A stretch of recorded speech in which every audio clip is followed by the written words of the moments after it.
रे काय सांगू मित्रांनो, मशीन का आलो होतो, पूर्ण दुःख आहे, काहीच दिसत नाही. जिकडं बावा तिकडं दुःखच आहे. हे बघा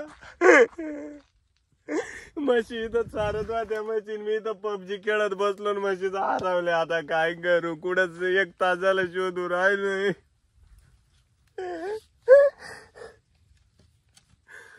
माझ्या बापाला कळालं तर कुत्रीच्या ऐवानी मारील.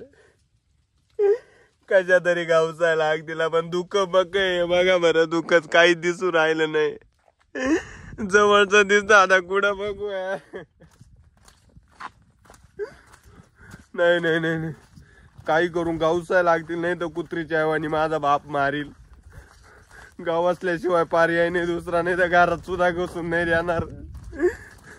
बघायच लागतील बाबा, जातो शोधायला, नाही तर बघू इकडं कुठं. पूर्ण दुःख दिसतंय, जिकडं पाय तिकडं दुःखच आहे, जिकडं पाय तिकडं दुःखच आहे. आता कुठं म्हशी गावसावा. यो बाबो, म्हशी सापडल्या, कुत्रीच्या वाणी मारणार आता फक्त. भावांनो, कस तरी दुखती गायब झाली, बघू शकता. पूर्ण एकदम निसर्ग साफ झालाय आणि आपल्या म्हशी शेवटी दिसल्या.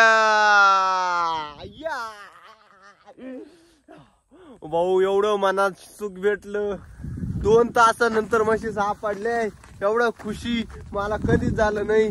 कारण खुश का झालं माहिती का, म्हशी सापडल्या नसत्यात मग आपण असं बेसन पातळ केलं असतं का प्रमाणाच्या नाही माहिती. आणि ह्या म्हशी ना एवढ्या भारी हो, तर मला का मारलाय पाक्या म्या म्हशी, कुत्रीच्या वाणी मारल्या.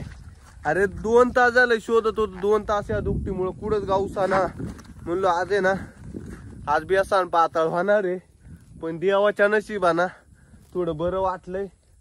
या सगळ्या माझ्या म्हशी या एकदम भारी. कधी कधी त्या याडावात आहे, कुठे पळून जाते, पण आज लय मस्त वाटू राहिले मला घरी जाताना. चला आपण घरी जाऊ.